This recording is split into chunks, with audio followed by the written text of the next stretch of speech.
They are just as entitled to have a dream and a goal as anyone else, regardless of where their family has come from. It's like the light bulb goes on. And by the end of the week, the kids are laughing, happy, walking arm in arm. They've made new friends, and they don't want to leave. And many of them come up to me, give me hugs, tell me they love me, thanking me for the program, and saying that their goal now is to go to college. And for me, that's what changed my life.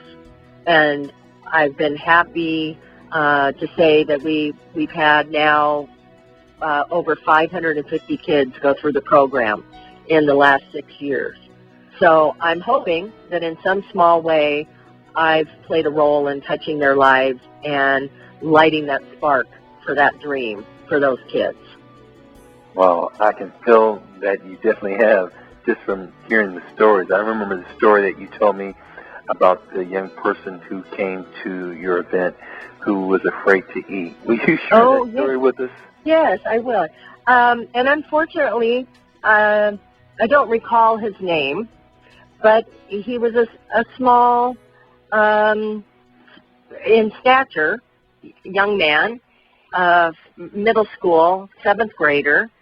And I have the most wonderful support staff who helps me with this program, and they had noticed that he wasn't eating at the cafeteria.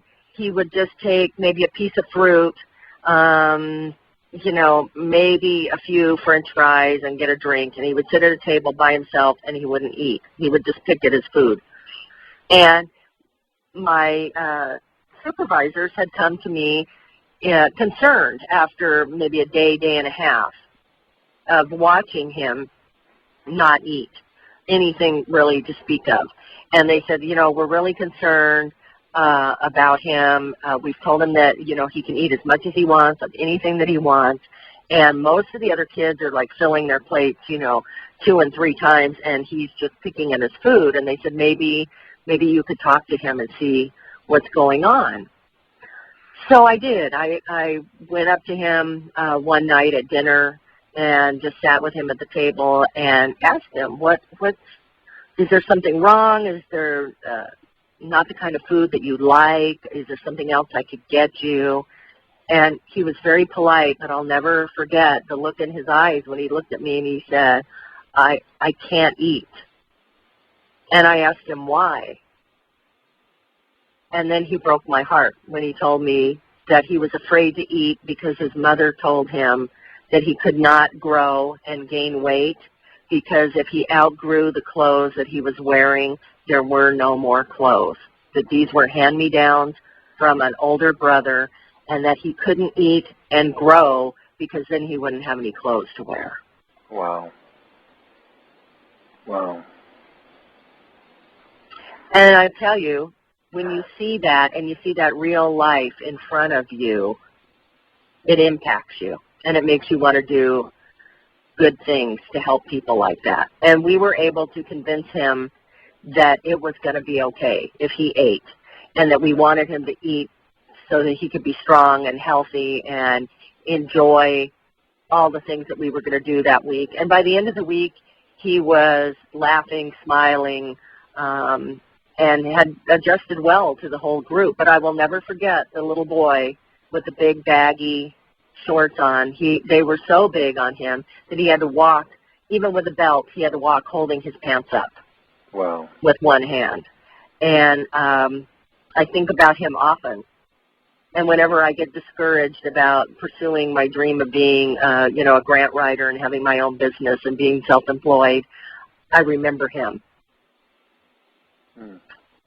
That's remarkable. And the difference that you are making with young people like him and all the others that you're working with is really tremendous. And I really take my hat off to you. And I'm so happy that you decided to pursue your dreams and not let it sit on the shelf, because it's so easy to do that, but you had the fortitude to push forward. And I'm just thinking now, you're just getting started. You are literally just getting started. If you've done all that you've done so far, and now you're stepping into your own and helping other organizations, that's going to be phenomenal. I'm looking forward to hearing great things. Lisa, as we get ready to wrap up, what would you say to someone who maybe is on the fence right now, that is thinking about doing it, but maybe are seeing different barriers that are keeping them from doing it? What advice would you share from somebody that's on the other side?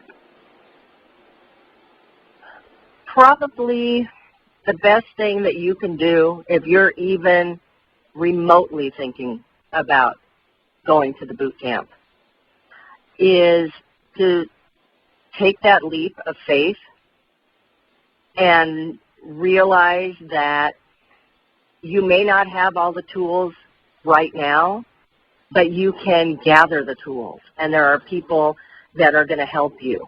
And I'm sorry now that I didn't do this sooner, that I stalled, put you off a few times. I remember you were saying, hey, I'm ready to go. I got your name on a list. And I remember making up a bunch of excuses about why I couldn't do it at that particular time.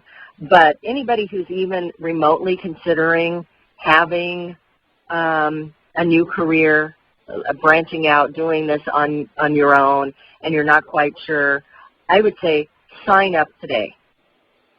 Get in the boot camp, regardless of whether you wind up having your own business or you just want to learn about yourself. It's well worth the money, well worth your time. The success that I'm having now, I never would have had without going to the boot camp. So what would I say? I would say just do it. Wow, that's great. I'm so happy, and the reason I'm really happy is as I think back to our pre-interview before you actually came to the boot camp. I was just reading it, and it's just amazing to remember what you said then that were fears and concerns, and now to see you on the other side, literally walking through and crossing over those barriers and building a new bright future for yourself. So, Lisa, I just commend you for stepping out, and I want to say thanks for sharing your story of what the boot camp meant to you, and thanks for sharing your words of encouragement with others that are considering doing something very positive with their lives to continue to help other people, because as you just said earlier, as you are doing this, you are really doing much more than just grant writing. You are helping to